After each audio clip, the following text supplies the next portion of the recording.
certeza todos nós já ouvimos esse nome, Babilônia. Até as crianças aqui que estão presentes no salão sabem a origem de Babilônia, quando estudaram ali no livro Histórias Bíblicas a história daquele homem, Nimrod, que tentou construir uma torre que chegasse até os céus para trazer destaque ao seu próprio nome. Então, irmãos, daquela planície da Mesopotâmia, onde ele tentou construir aquela torre chamada Babel, surgiu Babilônia. O nome Babilônia significa simplesmente confusão, o que a define bem, conforme nós veremos nesses próximos minutos. Interessante daquela cidade que se tornou a terceira potência mundial. Então nós temos, de acordo com a história, o Egito, a Síria e a Babilônia, a terceira potência mundial. E o interessante é que ela era muito protegida naturalmente pelo rio Eufrates, que era um rio grande e profundo que existia naquela planície, que flanqueava a cidade por todos os lados. Então ela já tinha aquela proteção natural pelo rio Eufrates. Interessante, irmãos, que ali no Estudo Perspicaz, é uma obra que nós, Testemunhas de Jeová, usamos para aprofundar o conhecimento bíblico. No volume 1, na página 293, ela diz que Heródoto, historiador grego do quinto século antes da Era Comum, ele diz que as muralhas da cidade, sabe qual a altura das muralhas de Babilônia? Ele diz que elas tinham 90 metros de altura. Eram duas muralhas, era uma muralha dupla.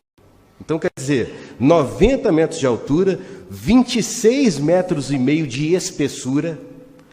Então, ela rodeava a cidade em 95 quilômetros. É um dado que parece que ele exagerou, mas a gente entende que, humanamente falando, era impossível um exército chegar e tomar Babilônia naquele tempo. Era uma cidade que não poderia ser invadida do ponto de vista humano. Mas o que chama a atenção dela, irmãos, de acordo com a história e o que a Bíblia diz, não era essa proteção natural que ela tinha.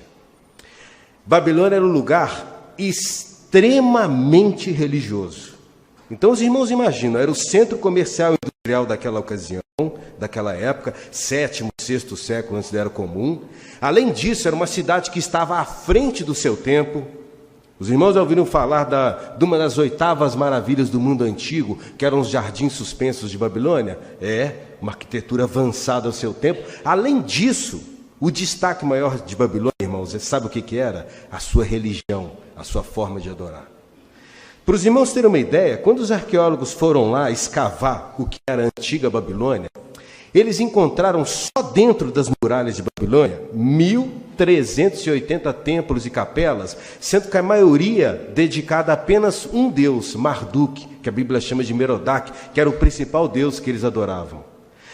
Os irmãos sabem essas coisas que a gente ouve hoje nas religiões, como trindade ou tríades de deuses, vida após a morte, astrologia, coisa que a gente vê muito hoje, né? Elas surgiram, sabe onde? Nessa antiga Babilônia que nós estamos falando aqui, irmãos.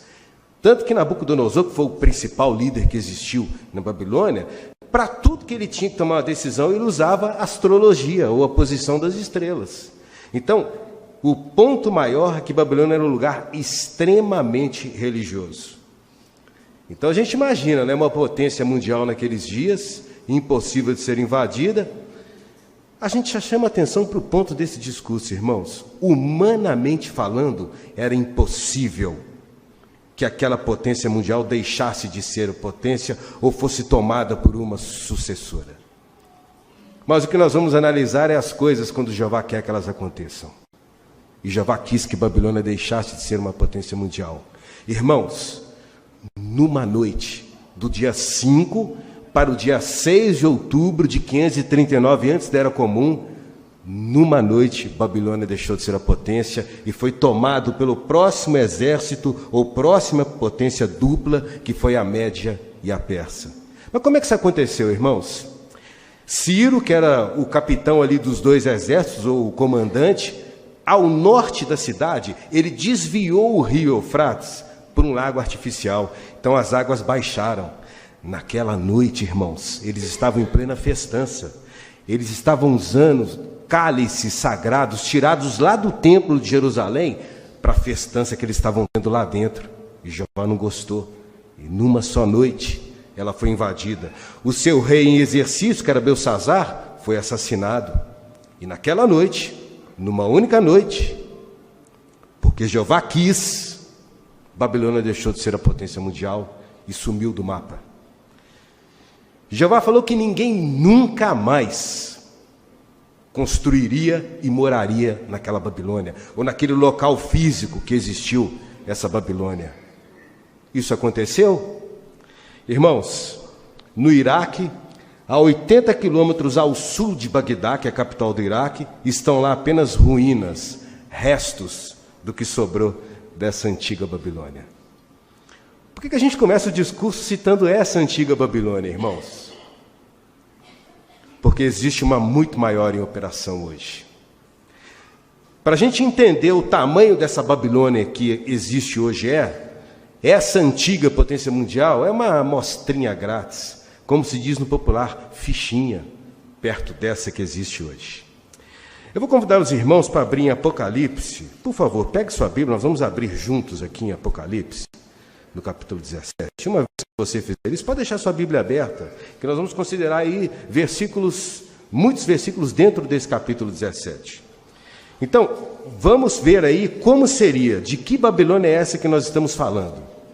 Apocalipse 17, versículo 1. Visão dada ao apóstolo João, e em 96 da Era Comum, na ilha de Patmos. Então, olha a visão, versículo 1 em diante. 1 diz assim: um dos 7 anjos que tinham as 7 tigelas veio e me disse: venha, vou lhe mostrar o julgamento da grande prostituta que está sentada sobre muitas águas. Os reis da terra cometeram imoralidade sexual com ela, e os habitantes da terra se embriagaram com o vinho da imoralidade sexual dela. Ele me levou no poder do Espírito para um deserto, e vi 2 personagens aí, irmãos, e vi uma mulher sentada numa fera cor de escarlate, fera que estava cheia de nomes blasfemos e tinha 7 cabeças e 10 chifres. A mulher estava vestida de púrpura e escarlate, estava adornada de ouro, pedras preciosas e pérolas, e tinha na mão um cálice de ouro cheio de coisas repugnantes e das coisas impuras da sua imoralidade sexual. Na sua testa da mulher estava escrito um nome, um mistério: Babilônia, a grande, a mãe das prostitutas e das coisas repugnantes da terra. Vi que a mulher estava embriagada com o sangue dos santos e com o sangue das testemunhas de Jesus. Ao vê-la, fiquei muito espantado. Bem, depois que nós lemos essa visão que João recebeu, que se cumpriria no dia do Senhor, ou a partir de 1914, quem é esta Babilônia ou esta mulher, irmãos? Olha, ela é o império, viu? Uma coisa extremamente grande que existiria nesse tempo que nós estamos vivendo. Se a gente continuar lendo, lá no versículo 18, diz que ela tem um reino sobre os reis da terra. Então ela seria algo extremamente grande que existiria. Bom, ela não é, irmãos, o império nem político e nem religioso. Como é que a gente sabe disso? Se a gente continuar lendo o capítulo 18, ali diz que quando essa mulher, que tem o nome de Babilônia, quando ela é eliminada do cenário da terra, os seus antigos amantes políticos e comerciais ficam de longe chorando a sua destruição. Então essa mulher não é um elemento nem político e nem comercial. Alguns detalhes importantes, irmãos. Por exemplo, no versículo 6, a gente leu que ela é inimiga da adoração verdadeira, que ela está bêbada, com o sangue dos santos. Vimos ali que ela está cheia de práticas espíritas, é extremamente rica. Fica claro, essa mulher, de nome Babilônia, é o império mundial de todas as religiões falsas. Para a gente entender, irmãos, esse aglomerado de todas as religiões falsas, esse conjunto, constitui Babilônia Grande, o império mundial da religião falsa. Para a gente entender mais, tudo falando de religião, seita, crença, culto, por exemplo, da cristandade, que dizem seguir a Bíblia, mas não seguem, tudo está englobado em Babilônia Grande, o império mundial da religião falsa. O império, viu, irmãos, que existe de forma gigantesca, principalmente agora no tempo que nós estamos vivendo, bem pertinho do fim desse sistema de coisas. E se tem uma coisa que Satanás não é bobo. Satanás não é bobo não, irmãos. A partir do momento que ele começa a administrar os assuntos na terra, como é que ele ia manter o maior número de pessoas nas suas mãos? Mantendo-as dentro de Babilônia Grande. Para a gente ter uma noção de números, para ver quantas pessoas estão dentro de Babilônia Grande, o império mundial da religião falsa? Se a gente fizer nesses sites de busca lá, um site simples, uma pergunta simples, por exemplo, maiores religiões do mundo. Então, para os irmãos terem uma ideia, eu fiz essa pesquisa, eu não vou citar números exatos, não, mas vamos citar apenas as maiores 4, as primeiras 4 maiores religiões no mundo. Primeira e maior religião no mundo é o cristianismo. Quase 2 bilhões e meio de pessoas, sendo a maioria católica. Segunda maior religião do mundo é a religião que mais cresce atualmente, o islamismo. Quase 2 bilhões de pessoas no planeta são muçulmanos ou seguem o que Maomé, que eles chamam de profeta, escreveu no início do século VII. Terceira maior religião do mundo, hinduísmo. Quase 1 bilhão de pessoas, é a religião principal da Índia, que é superpovoada. Quarta maior religião do mundo, budismo, quase 500 milhões de pessoas. Conta simples, irmãos, 2 bilhões e meio, mais 2, 4,5, mais 1, 5,5, 6 bilhões de pessoas estão nas 4 maiores religiões falsas do mundo. Então Satanás construiu o que a Bíblia predisse lá no primeiro século, um império, irmãos, chamado Babilônia Grande, o império mundial da religião falsa. Então nós vimos até agora no discurso 2 coisas importantes. A primeira, quem foi a Babilônia, o império mundial que existiu, de acordo com a história, e vimos quem é a Babilônia Grande, essa que existe hoje, esse império mundial da religião falsa. Satanás usa para administrar as coisas na terra, para gerir as coisas na terra, enquanto ele ainda tem esse tempo, 3 elementos, nós sabemos quais são. Ele usa a política, o sistema financeiro e a religião. Mas por que a Bíblia diz que quando Jeová trazer o fim para o sistema de Satanás, Jeová começa destruindo primeiro a religião falsa, o império mundial da religião falsa? É simples de entendermos, irmãos. Devido à sua alta culpa de sangue. A culpa de sangue da religião falsa já ultrapassou os céus do ponto de vista de Jeová. Para a gente ter uma ideia do que nós estamos falando, para a gente entender isso que eu acabei de falar, nós vamos citar aqui a Sentinela de janeiro de 89. Ela fez um retrospecto, uma análise do tamanho da culpa de sangue que a religião falsa tem. Ela começa dizendo assim: Caim e Abel ofereceram sacrifício ao Criador. Acho que o fim dessa história até as crianças sabem, né? O fim dessa história. Então, o de Abel foi aceito, o sacrifício de Caim negado, Caim acabou matando seu irmão. Essa sentinela tem uma frase que diz assim: pela primeira vez na história humana, o ódio religioso manchou a terra de sangue inocente. A religião falsa, a partir de Abel, começou a derramar sangue inocente. Aí a gente dá um pulo de Abel, a vítima da religião falsa. Nós vamos até os dias de Jesus Cristo no primeiro século. Por exemplo, em Mateus, no capítulo 23, a gente lê ali Jesus condenando abertamente os líderes religiosos, condenando-os de assassinato, irmãos. Jesus expôs muito isso, até usando o termo de assassinos ou homicidas para os líderes religiosos. Porque Jesus expôs isso, o tamanho da culpa de sangue da religião falsa, no derramamento de sangue inocente. Então, de Abel para Jesus, de Jesus, nós vamos dar um pulinho para o século passado, século 20. Para a gente entender o tamanho da culpa de sangue da religião falsa. Os irmãos já ouviram falar do nazismo alemão, de Adolf Hitler, não já ouviram falar dele? Todos nós. Então, a pergunta do parágrafo 2, no estudo dessa sentinela citada de 89, a pergunta é a seguinte: como o tirano Adolf Hitler tornou-se chanceler e ditador na Alemanha? Dando-lhe aí o poder para fazer tudo que ele fez, a gente já sabe. Então, essa sentinela de 15 de abril, na página 10, responde na íntegra: foi por meio de uma trama política de um cavaleiro papal, Franz von Papen, o nome do homem, vice-chanceler de Hitler. Hitler enviou este homem a Roma para negociar uma concordata, um acordo entre o Estado nazista e o Vaticano. O cardeal católico Pacelli, que se tornaria o Papa Pio XII, assinou o acordo. Essa sentinela conclui dizendo: A concordata, o acordo com o Vaticano, foi uma grande vitória para Hitler. Deu-lhe o primeiro apoio moral recebido do mundo exterior e de uma fonte bem elevada. Daí nós sabemos o que ele fez com o apoio do Vaticano. Inclusive, muitos livros de história expõem isso abertamente hoje.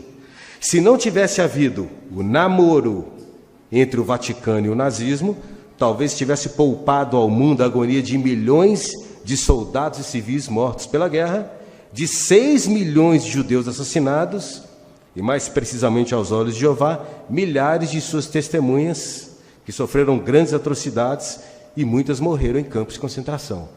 Entende o tamanho da culpa de sangue da religião falsa? Irmãos, basta a religião misturar com política, o resultado disso é sangue derramado, e inocente, como sempre. Por isso que, conforme a Bíblia diz em Revelação 18:8, os pecados de Babilônia já ultrapassaram os céus. Jeová já condenou pela culpa de sangue que a religião falsa tem, pelo derramamento de sangue. E o segundo modo que a religião falsa é culpada, sabe qual que é o segundo modo, irmãos? Nós vimos como é que era a Babilônia no passado, né? Em que ela acreditava? Imortalidade da alma, quer dizer, morre e vai para algum lugar. Trindades, astrologia. Mas peraí, o que as religiões hoje ensinam? Essas mesmas coisas. Nós podemos dizer que 99% das religiões ensinam que existe vida após a morte. E a pergunta para os irmãos é: a Bíblia ensina isso? Não. Então, por isso, por manterem as pessoas numa mentira, afastadas da verdade bíblica, é que Jeová já condenou também a religião falsa. Tem uma frase no esboço que ela é bem interessante, resume tudo isso que a gente já falou até agora. Ela diz assim: direta ou indiretamente, Babilônia Grande tem de prestar contas pelo sangue de todos os que foram mortos na terra. Interessante isso, né? Mas agora, nesse ponto de discurso, a gente pergunta, irmãos, chegou a hora do julgamento de Babilônia? Como é que isso vai acontecer? Qual a importância disso para nós? Um ponto que a gente quer chamar a atenção dos irmãos, e uma pergunta que a gente faz aqui para os irmãos: os irmãos acham que o cenário do mundo já está pronto para Jeová trazer o fim? Bem pronto, viu, irmãos? Bem pronto, muito pronto. A Sentinela de setembro de 2019, que nós vamos estudar daqui a pouco tempo, no estudo sobre os últimos dias, ela começa trazendo uma frase assim: muito tempo já se passou desde 1914, então devemos estar vivendo nos últimos dos últimos dias. É a definição da Sentinela de setembro de 2019.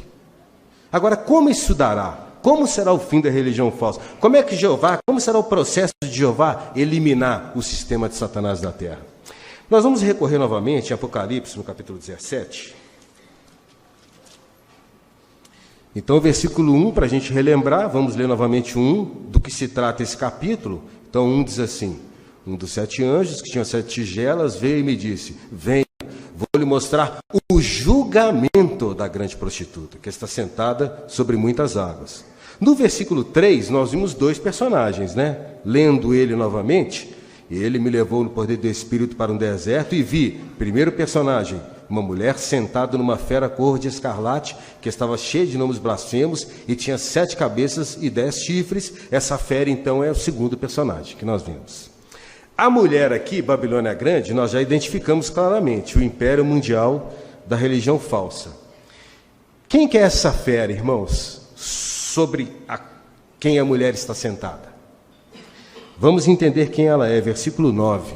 É bom a gente entender para a gente conhecer aí o que acontecerá. O versículo 9 diz: isto exige uma mente sábia. As 7 cabeças da fera representam 7 montes, sobre os quais a mulher está sentada, e há 7 reis, 5 já caíram, um e o outro ainda não chegou, mas quando chegar, terá de permanecer por pouco tempo. E a fera que era, mas não é, ela também é um 8º rei, mas procede do 7 e vai para a destruição. Vamos entender. Versículo 9 falou que as 7 cabeças significam o quê? 7 montes, 7 grandes reis, 7 potências mundiais. O versículo 10 falou que nos dias que João recebeu essa visão, em 96 da Era Comum, 5 reis já não existiam mais, um dominava naquele tempo e um surgiria no futuro. A história comprova isso? Comprova, irmãos. Lá no primeiro século, Egito, Assíria, Babilônia, Medo-Pérsia e Grécia já não existiam mais, faziam parte da história. Roma dominava, era a potência mundial dominante no primeiro século. E a 7ª potência mundial surgiria num tempo futuro e ficaria por pouco tempo. Falando da fera, o versículo 11 diz, e a fera que era, mas não é. Por que o apóstolo João diz isso aqui? Não é a primeira vez que ele vê essa fera não, irmãos. Se a gente voltar no capítulo 13, ele vê essa fera de 7 cabeças e 10 chifres saindo do mar, aparecendo no cenário e depois descendo ao abismo, ou inatividade. Então essa fera aqui no capítulo 17, essa imagem da fera está ressurgindo novamente do abismo. É o que fala o versículo 8, que ela saiu do abismo. A história comprova isso? Comprova. Então Estados Unidos e Inglaterra se tornaram a 7ª e última potência mundial. Quando, irmãos? Em 1914, quando uniram forças para vencer a Primeira Guerra Mundial.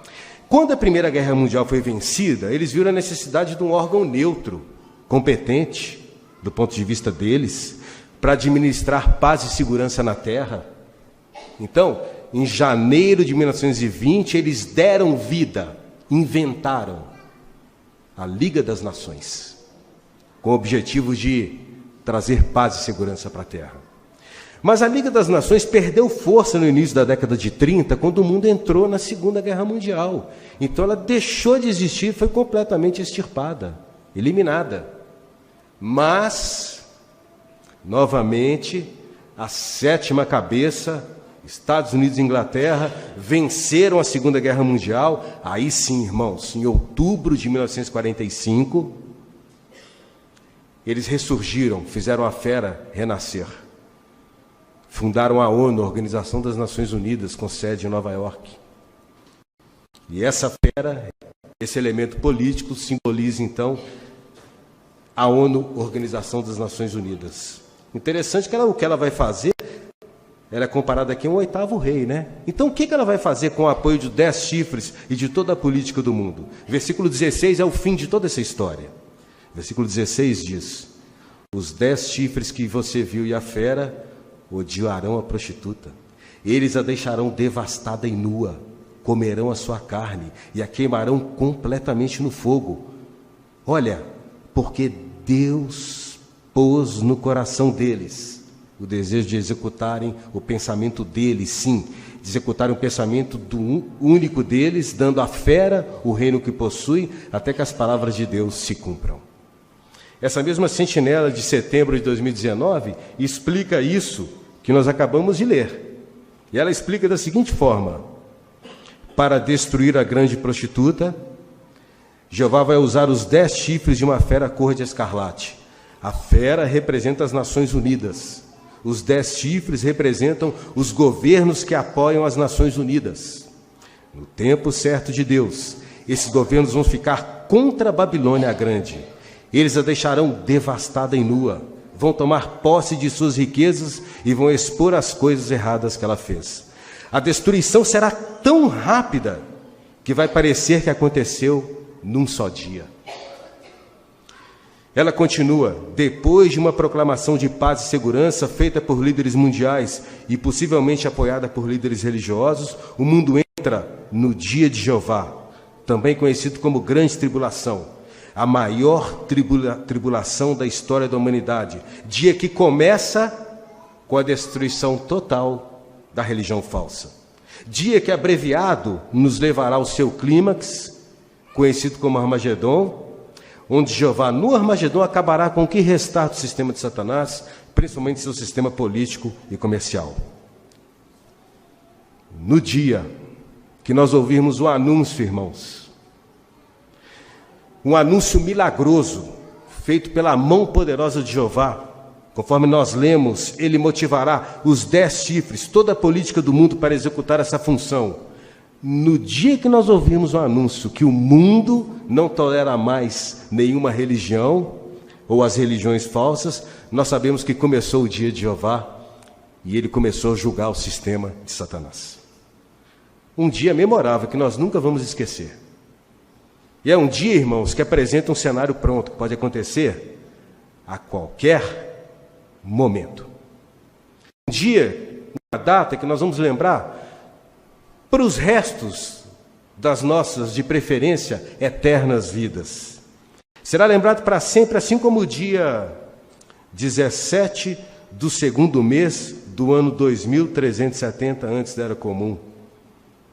Os irmãos sabem o que aconteceu nesse dia?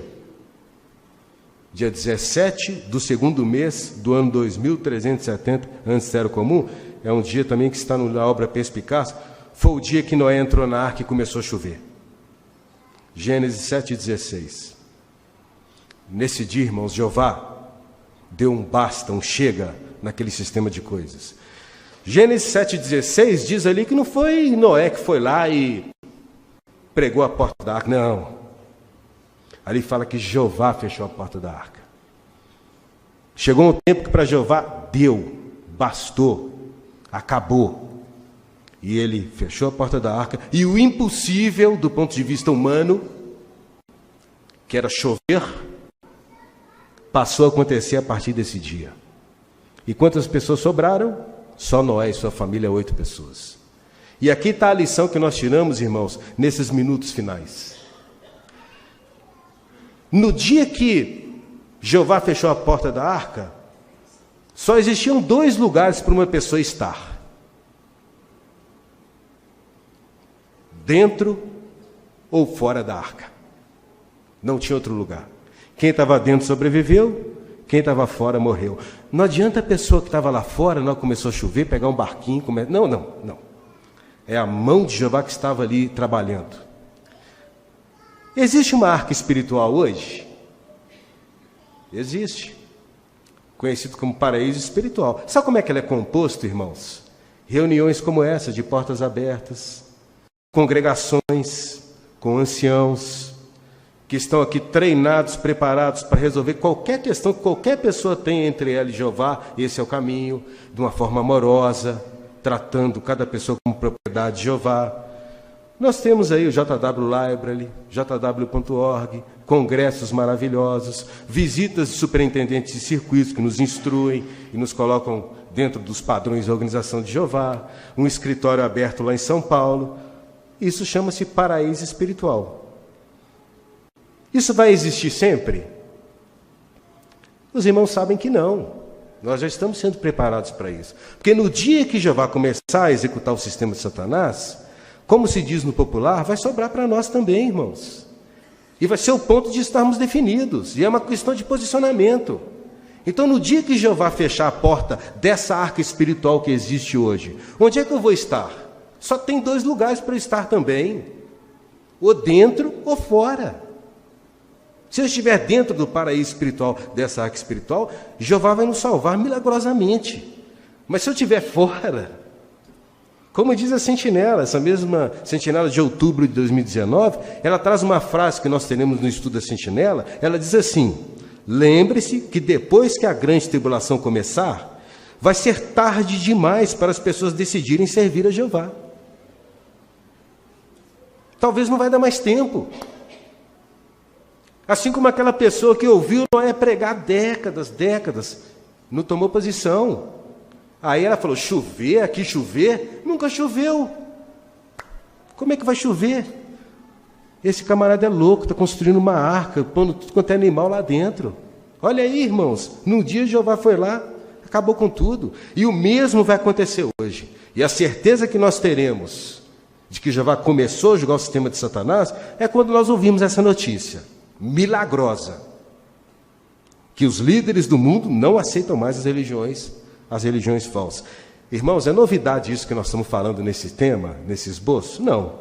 Os irmãos se lembram desse Notícias do Reino? Nós distribuímos ele, sabe que ano que nós distribuímos esse Notícias do Reino? 2006. Quer dizer, se o fim da religião falsa está próximo lá em 2006, imagina agora em 2019. Então, é um ponto que nós devemos preocupar. E finalizando, citando só 2 pontos práticos que a gente tem que prestar muita atenção. Revelação 18:4 diz: saiam dela, meu povo, se não quiserem ser cúmplices dos pecados dela. Isso quer dizer que a gente não tem que ter nada a ver com nenhuma religião falsa, absolutamente nenhuma, nem o nosso nome dela, como nós veremos no estudo para frente. E um ponto mais importante, segundo aos Coríntios 6,14, irmãos: separem-se de Jeová e parem de tocar em coisa impura. Quanta coisa impura a religião falsa promove, irmãos, feriados disfarçados. E às vezes o espírito ou o ar dessas coisas afetam até mesmo cristãos, o que é extremamente perigoso. Então são dois alertas aí para nós. Finalizando agora, no último minuto, nós vimos hoje quem foi e quem é a atual Babilônia Grande, o império mundial da religião falsa. Vimos que ela é duplamente culpada de sangue, ela já está condenada por Jeová. Vimos claramente que a gente está muito perto da maior catástrofe que ocorrerá a ela, o seu fim total. E Jeová vai colocar esse pensamento nos líderes mundiais, ou os 10 chifres, que a eliminarão. E vimos, né, irmãos, que a gente tem que posicionar. O posicionamento nosso é agora. Tem que ser agora, enquanto ainda nós temos tempo. Saímos daqui, então, resolvidos a cumprir essas admoestações. Ainda mais sabendo tão claramente o que ocorrerá em breve. Façamos isso, tenhamos juntos o ímpar e maravilhoso privilégio de presenciarmos em vida o fim de Babilônia, o império mundial da religião falsa, e em seguida de seus amantes políticos e comerciais.